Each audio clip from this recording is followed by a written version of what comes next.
Yvonne Okwara have reconstructed the government again. And let's listen to her. Kenyans are well aware of what is going on around them. We are the ones living through those effects of all that goes around us. Kenyans are good global citizens. They see what is happening with the shilling versus the dollar exchange rate. We are businessmen and women, and we know the struggle of acquiring dollars to import the goods we sell. So it must upset many Kenyans when leaders speak to them in a condescending tone, of a kind spared only for some kindergarten truants. Folks, Kenya is blessed with some of the most well-informed populations on earth. So, the obvious brigade owes Kenyans some respect. Do not insult their intelligence. Kenyans know, for example, how KRA has struggled to meet its revenue targets even long before the COVID pandemic struck. The same Kenyans have long raised issue with the rising debt for over 10 years now. Kenyans know much about Eurobond and how it remains one of the most unaccountable lines in the government books. What about the SGR? We got it at over 3 times its initial budget, and we got half of it. Kenyans know Ethiopia built a longer, cheaper SGR line and an electric one, no less.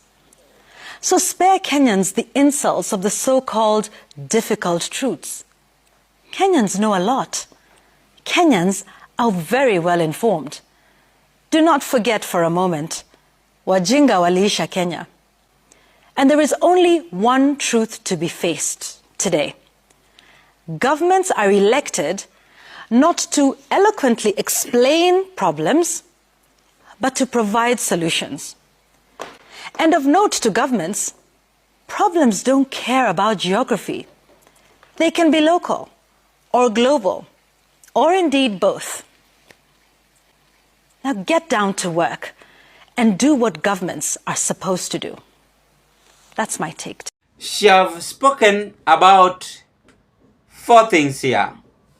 The dollars and the effects of dollars, and good global citizenship, which we are having as a country, and Kenyans are struggling, and corruption. I like that vibe, and I like the lady because she's sober-minded and she has that freedom of expression to express herself, just to give the government advice. There's nothing wrong there. We must speak the truth. And this is not the first time Yvonne Okwara, people like Linus Kaikai, are creating a bombshell in Ruto's administration. I told you that characteristics of a good leader is that you must be sober-minded and you must ensure you deliver the promises to the people. And also, you should not drag people behind. Wewe watu wanaenda mbele, wewe unawarudisha nyuma.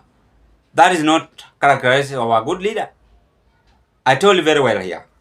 Anyway, on our today's political discussion, and I want to be very much brief, why do you think Okwara have again issued a thorough bombshell to UDA administration? Before I carry on, as usual, may I take this golden chance to appreciate my new subscribers who had subscribed to my YouTube channel. I want to say thank you and may God bless you. As you board the same boat with the members, please consider to give this video a thumb of like, share it to your friends, family and relatives. To the all subscribers or to usual members, kindly drop your opinion at the comment section below. Let's proceed. Number 1, about dollars. We must have a strong dollar for us to grow when it's come to exchange, rate exchange, which is okay. We must have that. I don't want to talk much about that because it will depend with the leader you have. If you have a corrupt leader, if you have bad leadership, he will drag you behind. Like this one of UDA is now sinking here. And we keep on advising them, they're taking us for granted. Huyu ni mjinga, afai hata, akona aenda akunywe busa nyumbani.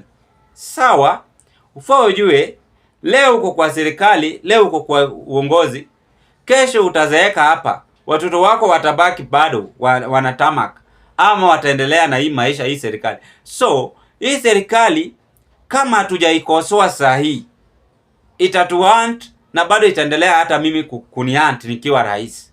Si nimwambia nataka nikuwe rais, ama mmesahau? The second one, struggles. Kenyans are struggling to meet ends meet. Many Kenyans, 95% of we are struggling.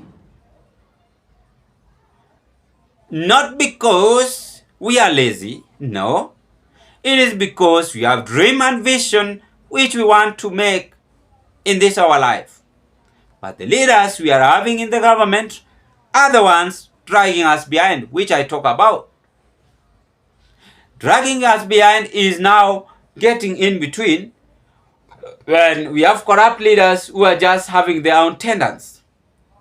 Mimi nafungua biashara, mwingine anaendelea na maisha yake, kuiba kwa serikali. Hataki mimi pia nikuwe na contract na serikali.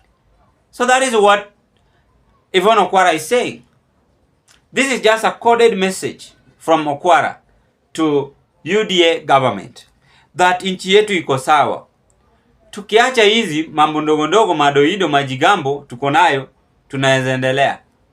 So Yvonne Okwara is speaking from her mind, from her soul, generally, to alert the leaders in this country that stop this mediocrity and focus with your main agenda, which you are to the people in the Republic of Kenya. It is a storm, and any leader in this world never like the truth. Kwa nini upendi ukweli? Kubali ukweli. Kama umepatikana umeiba, sema umeiba, sawa. Wakipenda wakuvute, sawa, ni hali ya maisha because umeiba. Tafadhali tuwe watu waaminifu. Not focus with our main agendas. It looks embarrassing if each and every day kila mtu anatoka na mambo ya kukoseana. Kila mtu anakuja tufanye hivi amfanyi, tufanye hivi amfanyi. Hiyo ni mbaya sana. We must now have a vision to this our country. Ladies and gentlemen, what are your take? I raise my case at this point. I told you I want to be very much brief. You've listened to Yvonne Okwara. She is just deconstructing this government and trying to educate the government on what to do to the people in the Republic of Kenya. What are your take? Bye-bye.